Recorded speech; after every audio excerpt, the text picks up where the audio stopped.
Hi everyone, welcome back to my channel. ఈరోజు కథ పేరు అగ్ని పరీక్ష, ఎపిసోడ్ 10. రచయిత డి కామేశ్వరి గారు. ఇక కథలోకి వెళ్తే, ఇంకా మీ డాడీ ఉండరమ్మా మన దగ్గర, ఈ కొత్త డాడీయే ఉంటారు. ఎందుకు? మా ఫ్రెండ్స్కి ఎవరు కొత్త డాడీలు లేరు. పూజ కళ్ళు తిప్పుతూ అసంతృప్తిగా అంది. మీ డాడీ బ్యాడ్, నన్ను తిట్టి కొట్టారని నేను కొత్త డాడీని తెచ్చుకున్నాను. అర్చన ఇంకేం చెప్పాలో తెలియక అంది. పూజ నమ్మనట్టు చూసింది. ఏం కాదు, మా డాడీ మంచివాడు. ఎప్పుడు వచ్చినా నాకు బొమ్మలు, గౌనులు, పుస్తకాలు తెచ్చిస్తారు. పూజ, చూడమ్మా, నీవు చిన్నపిల్లవి. నీకిప్పుడే చెబితే అర్థం కాదు. పెద్దయ్యాక నీవు నా అంత పొడుగవుతావు చూడు, అప్పుడు చెబుతా కొత్త డాడీ ఎందుకు వచ్చారు. ఏం? Be a good girl and sleep now అంది. పూజ తల్లి మొహం చూసి ఏమనుకుందో ఇంకేం అడగలేదు. ఓ పావుగంట గడిచాక పూజ నిద్రపోయిందని గుర్తించి నెమ్మదిగా లేచి బయటికి వచ్చింది. అత్తగారు తలుపులన్నీ వేస్తూ, పూజ లేస్తే నేను చూసుకుంటాన్లే, నీవు వెళ్ళు, పడుకోపో, చాలా రాత్రైంది అంది. అర్చన రాజేష్ పడుకున్న గదిలోకి వెళ్ళేసరికి రాజేష్ పుస్తకం చదువుతూ అర్చన కోసం ఎదురు చూస్తున్నారు. అర్చన గదిలోకి రాగానే పూజ పడుకుందా అన్నాడు. పోనీ ఈ పూటకి అక్కడే పడుకోకపోయావా? రాత్రి లేచి నీకోసం చూస్తుందేమో అన్నాడు మళ్ళీ. పర్వాలేదు, అది సాధారణంగా రాత్రి లేవదు. లేచినా బాత్రూంకి వెళ్ళి పడుకుంటుంది. వాళ్ళ నాయనమ్మ ఆ గదిలోనే పడుకుంటారు. ఆవిడ దగ్గర దానికి బాగా అలవాటే అంది అర్చన. పూజ బాగా పెద్దదైంది కదూ. నన్ను డాడీ అంటే అంగీకరించలేదు చూసావా? చిన్నపిల్ల అయినా నేను వాళ్ళ డాడీని కాదన్నది తెలుసుకుంది. తర్వాతైనా నాతో చనువుగా ఉంటుందంటావా? సాలోచనగా అన్నాడు. అతని గొంతులో కాస్త బాధ తొంగి చూసింది. అర్చన వచ్చి రాజేష్ పక్కన కూర్చొని, ఛ, చిన్నపిల్ల, దాని మొహం దానికేం తెలుసు? కొత్తగా మొదటి రోజు కనుక ఏదో అనుకుంది అర్థం కాక. 4 రోజులుంటే దానికే అలవాటవుతుంది. అసలు నీవన్నట్లు నేనే పొరపాటు చేశానేమో అనిపిస్తుంది నాకు. దాన్నిక్కడ వదలడం, చిన్నప్పటినుంచి దాని తండ్రి ఎవరో తెలియకపోతే నిన్నే డాడీ అంటే నమ్మేసేది. ఇక్కడ ఉండడం, వాళ్ళ నాన్న వచ్చి పోతుండడంతో దానికి వాళ్ళ నాన్న ఎవరో తెలిసింది. అందుకే నీవు డాడీ అనగానే కాదని అనేసింది. 4 రోజులు పోతే అదే అర్థం చేసుకుంటుందిలే అంది తేలిగ్గా అన్నట్టు రాజేష్తో. రాజేష్ మనసు నొచ్చుకోకుండా ఉంటుందేమోనని. రాజేష్ నిట్టూర్చి లెటస్ హోప్ సో అన్నాడు. రాత్రి 1 గంటకి బాత్రూమ్ కని లేచిన పూజ తల్లి పక్కన లేకపోవడం చూసింది. రెండో మంచం మీద తన బామ్మ పడుకుని ఉంది. అమ్మేది అనుకుంటూ గదిలోంచి బయటికి వచ్చింది. రెండో బెడ్రూంలోకి వెళ్ళి చూసింది. ఆ గదిలో తాతగారు ఒక్కరే కనిపించారు. గెస్ట్ బెడ్రూమ్ వైపు వెళ్ళి తలుపు వేసి ఉండడం చూసి కిటికీ దగ్గరికెళ్ళి కర్టెన్ పక్కకు లాగి చూసింది. గదిలో బెడ్రూమ్ లైట్ వెలగడంతో ఒకే మంచం మీద ఒకరి కౌగిల్లో ఒకరు ఒదిగి నిద్రపోతున్న అర్చన, రాజేష్లని చూడగానే గతుక్కుమంది. ఆ క్షణంలో, ఆ అర్ధరాత్రి ఆ పసి మనసులో ఏ భావాలు చెలరేగాయో అర్చనకి తెలియదు. ఆ పసి మనసు ఆ దృశ్యం చూసి ఎలా కల్లోల పడిందో ఎవరికీ తెలియదు. ఉదయం ఊరికి బయలుదేరే ముందు అర్చన పూజతో, పూజ, సెలవులివ్వగానే మా దగ్గరికి వచ్చేద్దువు గాని, పరీక్షలవగానే వచ్చి తీసుకెళ్తాం, ఏం మరి వెళ్ళి వస్తాం అంది. బామ్మగారిని, తాతగారిని అల్లరి పెట్టకు అంది ప్రతిసారి లాంటి అప్పగింత మాటలు చెబుతూ.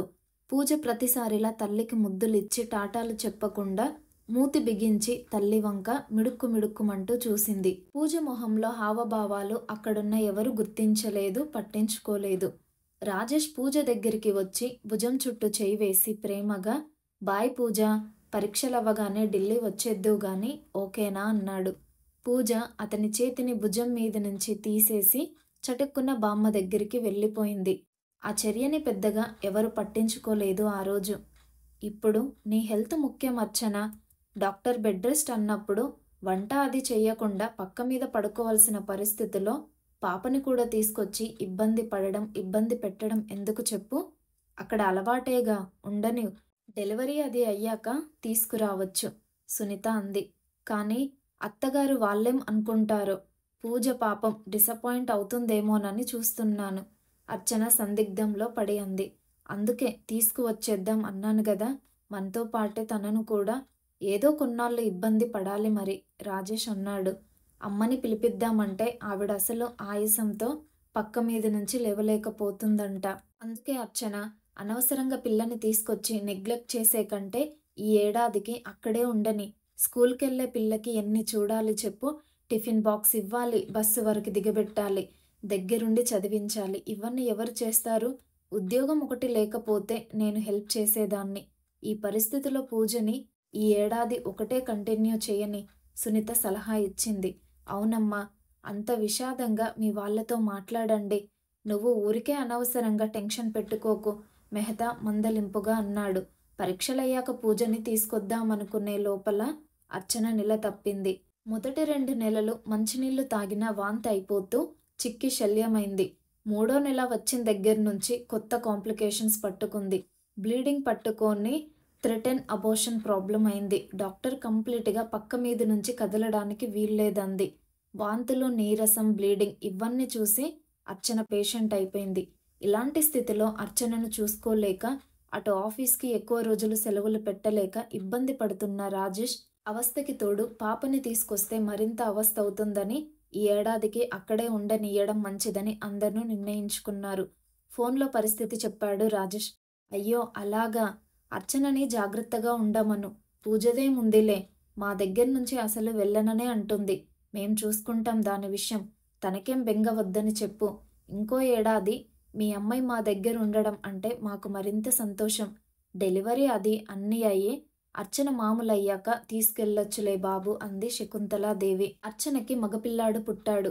చివరి వరకు ఏదో ఒక కాంప్లికేషన్తో అసలు గర్భం నిలుస్తుందా లేదా అన్నట్టు దినదిన గండంలా అయ్యి ఆఖరికి టైంకు ముందుగానే డెలివరీ అయ్యి బాబు పుట్టాడు.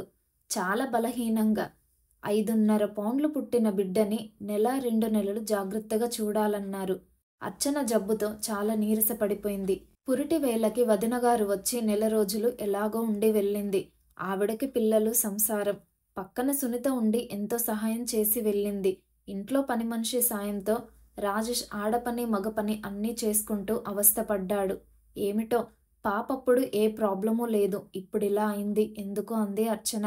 ఏదో ఆఖరికి అంతా సవ్యంగా అయింది, అంతే చాలింకా. చాలు బాబు, పిల్లలు వద్దు ఏం వద్దు. నిన్ను ఈ 9 నెలలు చూస్తే మళ్ళీ లేస్తావా అని భయం వేసింది అసలు నాకు. థ్యాంక్ గాడ్, ఇంకా చాలు బాబు అన్నాడు రాజేష్. ఆ శ్మశాన వైరాగ్యం అంటే ఇదేలే. మళ్ళీ ఏడాది గడవగానే కూతురు కావాలంటావు అర్చన నవ్వి అంది. కూతురుందిగా, ఒక ఆడపిల్ల మగపిల్లవాడు ఇద్దరున్నారుగా. ఇంకా చాలు బాబు, మనస్ఫూర్తిగా అంటున్నా. రాజేష్ వంక కృతజ్ఞతతో చూసింది అర్చన. పూజని తన సొంత బిడ్డగానే అంగీకరించి ఒక కూతురుంది చాలు అనగలిగిన అతని మంచితనానికి అర్చన మనసులోనే నమస్కరించింది. ఈ 9 నెలలు తనని పసిబిడ్డలా సాకిన అతని అనురాగానికి ఆమె మరింత కట్టుబడిపోయింది. ఏ తల్లి చేయలేనంత సేవలు చేసిన అతనికి నేనేమిచ్చి రుణం తీసుకోను అని పదే పదే అనుకునేది. నా అదృష్టం ఇలాంటి భర్త దొరకడం అని మరోసారి అనుకుంది అర్చన. అర్చన సెంటెన్స్తో సీటు ఇస్తానని ప్రామిస్ చేసింది ప్రిన్సిపల్. పరీక్షలవగానే టీసీ తీసుకొచ్చేస్తే సరి అన్నాడు రాజేష్. అమ్మయ్య, సీటు దొరికింది గదా, ఇంకేం పర్వాలేదులే అంది అర్చన. బాబుకి 6వ నెల వచ్చింది. డెలివరీ అయ్యాక 3 నెలల్లో పూర్తిగా తేరుకుంది అర్చన. ఇంక పూజని అక్కడుంచకుండా తీసుకొచ్చేయడం మంచిది. మొన్న అత్తగారు ఫోన్ చేస్తూ మాటల్లో తను పూజకి స్కూల్ సీటు కోసం ప్రయత్నిస్తున్నానంటే పూజ ఇక్కడే ఉంటానని మారం చేస్తుంది. ఢిల్లీ వెళ్ళను బామ్మ అంటూ అల్లరి పెడుతుంది అర్చన అంది ఆవిడ. అదేమిటి, ఎందుకు రానంటుంది? ఇప్పటికే ఆలస్యమైంది. ఇన్నాళ్ళిలా దానికి దూరంగా ఉండడానికి నా మనసు కొట్టుకుంటుంది. ఒంట్లో బాగుండక తప్పక ఉంచాను, కానీ నా ప్రాణం అంతా అక్కడే ఉంది. ఎందుకు రానంటోంది? అర్చన అనుమానంగా అడిగింది ఫోన్లో. ఆవిడ ఒక్క క్షణం మౌనం వహించి ఏమిటో మరి, మా దగ్గర చేరిక అయింది అందుకేనేమో, దానికిక్కడ బాగా ఫ్రెండ్స్ అయ్యారందరూ అందుకేనేమో, దాని మాట ఏమో గాని దాన్ని వదిలి మేమెలా ఉండాలో అర్థం కావడం లేదు. ఈ 4 ఏళ్లలో మా కంట్లో పాప అయిపోయిందది. ఆవిడ గొంతులో బాధ సుళ్ళు తిరిగింది. పెంచిన మమకారం అర్చనకి అర్థమైన కన్న కూతురిని ఇంకా దూరం చేసుకోవడానికి ఆమెకు మనసు ఒప్పుకోలేదు. అర్చన మౌనం అర్థమయ్యి శకుంతలాదేవే, అఫ్కోర్స్ అలా అని దాన్ని నీకు దూరం చేసి మా దగ్గరే ఉంచుకోలేం అనుకో. తల్లి ప్రేమ ఎరగని దాన్ని కాదంది. ఏమిటో ఈ చదువు. వెంటనే పెళ్ళి, బాబు పుట్టడం, ఇలా ఏదో ఆటంకాలు ఒకదాని తర్వాత ఒకటి వచ్చి దాన్నలా వదిలాను. అదేనేమో నా తప్పు అర్చన నొచ్చుకుంటూ అంది. అబ్బే, దాందేముంది? పిల్లలని ఎవరు చేరదీస్తే వాళ్ళకి చేరిక అయిపోతారు. 4 రోజులు మమ్మల్ని మిస్ అవుతుంది. అడ్జస్ట్ అయిపోతుందిలే ఊరడింపుగా అంది ఆవిడ. సరే, దాని పరీక్షలవగానే వస్తాను. దాన్ని మీరు ఈలోగా మెంటల్‌గా ప్రిపేర్ చేయండి. సరే. అర్చన, ఇంకో విషయం. ఈ ఎండాకాలం సెలవుల్లో మా వాడికి పెళ్లి సంబంధం కుదిరింది. ఆహా! అలాగా, సంతోషం. ఎవరి పిల్ల? సంతోషంగానే అంది అర్చన. మా అన్నయ్యకి తెలిసిన వాళ్ళులే. పిల్ల ఓ మాదిరిగా ఉంటుంది. పని పాట బాగా వచ్చు. మెట్రిక్ వరకు మాత్రమే చదువుకుంది. కాస్త లేనింటి పిల్లే కావాలనుకున్నాను కదూ! నేను చెప్పానుగా ముందే నీకు. పోనీలేండి, ఈసారన్నా ఆయన సుఖపడగలిగితే అంతకంటే మనందరికీ కావాల్సిందేముంది? అర్చన మనస్ఫూర్తిగా అంది. అర్చన, ఇంకో చిన్న మాట. మొన్న వాడు పెళ్లి కుదిరాక పెళ్ళయ్యాక పూజని నాతో తీసుకెళ్తానన్నాడు. ఆ? అదేమిటి? అర్చన గాబరాగా అరిచినట్టే అంది. మీరెలా ఒప్పుకుంటారు? నేను ఒప్పుకున్నానని అన్నానా? వాడడిగాడని అన్నానంతే. నా కూతురు నా హక్కు. అదెవతి అని ఎగిరాడు కాసేపు. నేను ఆయన వాడిని కేకలేశామనుకో. నడిరాత్రి పిల్ల తల్లిని వీధిలోకి నెట్టిన వాడికి హక్కు ఏమిటని ఆయన మందలించారు. ఆడపిల్ల తల్లి దగ్గర పెరగాలి. తల్లి ఉండగా సవితి తల్లి బాధలు అది పడడానికి మా ప్రాణం ఒప్పదు. అయినా ఎవరి పాటికి వాళ్ళు పెళ్లి చేసుకున్నప్పుడు ఎవరి పిల్లలని వారు కనడం, పెంచుకోవడం నయం. నీకు దాన్ని తీసుకెళ్లాలని ఉన్నా నీకు రాబోయే భార్యకిష్టం ఉండకపోవచ్చు. అనవసరంగా లేనిపోని గొడవలు తెచ్చుకొని ఈసారి సంసారం పాడు చేసుకోకు అని నచ్చ చెప్పాంలే. థ్యాంక్స్ అత్తయ్య. మీరు నా తరపున ఉండబట్టి నేనీనాడు ఇలా ఉన్నాను. నీకు థ్యాంక్స్ చెప్పాలి. ఏమిటో, ఇటు రాజేష్, అటు మీరు. మీ అందరి ఆదరణ చూస్తుంటే నాకు నేనెంత అదృష్టవంతురాలని అనిపిస్తుంది. ఉంటా అత్తయ్య. పాపకి నచ్చచెప్పే బాధ్యత మీదే మరి. ఫోన్ పెట్టేస్తూ అంది అర్చన. ఏమిటి పాపకి నచ్చ చెప్పడం అంటున్నావు? వింటున్న రాజేష్ అడిగాడు. తమ సంభాషణ అంతా చెప్పింది అర్చన. ఏమిటో, పూజ వరుస చూస్తే మన దగ్గర అడ్జస్ట్ అవుతుందా అనిపిస్తుంది. ఇన్నాళ్ళు వదిలి చాలా పొరపాటు చేశావచ్చన మరోసారి అన్నాడు రాజేష్. ఈసారి చిన్నపిల్ల, దాని మొహంలే అని తేలిగ్గా అనలేకపోయింది అర్చన. రాజేష్ ఆఫీస్ నుంచి వచ్చేసరికి అర్చన దిగులుగా కూర్చొని కనిపించింది. ఏమైంది అర్చన, అలా ఉన్నావేమిటి? ఆరాటంగా అడిగాడు రాజేష్. పాపం శకుంతలాదేవి గారికి, అదే మా అత్తగారికి థ్రోట్ క్యాన్సర్ అంట. ఇంకో 6 నెలల కంటే ఎక్కువ బతికే అవకాశం లేదన్నారంట డాక్టర్లు. మామగారు చాలా వరి అవుతూ ఫోన్లో చెప్పారు. పాపం అంత మగ అయిన ఫోన్లో ఏడ్చేశారు. అయ్యో అలాగా? Such a nice lady. ఆవిడకా ఈ జబ్బు? డాక్టర్ అయి ఉండి ఇన్నాళ్ళు ఎలా తెలుసుకోలేకపోయారు? అసలు కిందటి మాటే చాలా నీరసంగా కనిపించారు. బాగా దగ్గుతూ కనిపిస్తే నేనడిగాను. జలుబు దగ్గు పట్టుకుని వదలడం లేదన్నారు. ఏదో మామూలని నిర్లక్ష్యం చేశారనుకుంటా. నేను వెళ్ళి చూసిరానా? తప్పకుండా వెళ్ళు. వాళ్ళిద్దరూ మన పట్ల అంత అభిమానం, ఆదరణ చూపించారు. తప్పకుండా వెళ్ళాల్సిందే. వెళ్ళి చూసి ధైర్యం చెప్పిరా. అంతకంటే మనం చెయ్యగలిగింది ఏముంది? నిట్టూర్చి అన్నాడు రాజేష్. మీరు వస్తారా? రాజేష్ ఒక్క క్షణం ఆలోచించి, నేనెందుకులే. ఒకవేళ ఆ సమయానికి గనుక రావుగారు అక్కడ ఉంటే ఎంబారసింగ్గా ఉంటుంది నాకు. అయినా నాకు మీటింగులు అవి ఉన్నాయి. అసలు సెలవు దొరకదు కూడాను. నాకు అదే భయంగా ఉంది. ఆయన వేళకి అక్కడుంటే ఎదుట పడాలంటే ఏదోలా ఉంది. బిడియంగా అంది. ఒక్క పూట వెళ్ళి చూసి వచ్చేద్దువు. నీ వెళ్ళేసరికి ఉండకపోవచ్చు. ఈ పాటికి అప్పుడే వచ్చి చూసే ఉంటారు. కొడుకు కదా, ముందే చెప్పి ఉంటారులే. ఉన్న దొంగతనం ఏం కాదుగా. పబ్లిక్ డివోర్స్ ఇచ్చి పెళ్లి చేసుకున్నావు. భయపడడానికి ఏముంది? బూట్లు విప్పుకుంటూ ఆగి, అసలెలాగూ ఇంకో 10 రోజుల్లో పూజ కోసం వెళ్ళాలని అనుకుంటున్నావు గదా.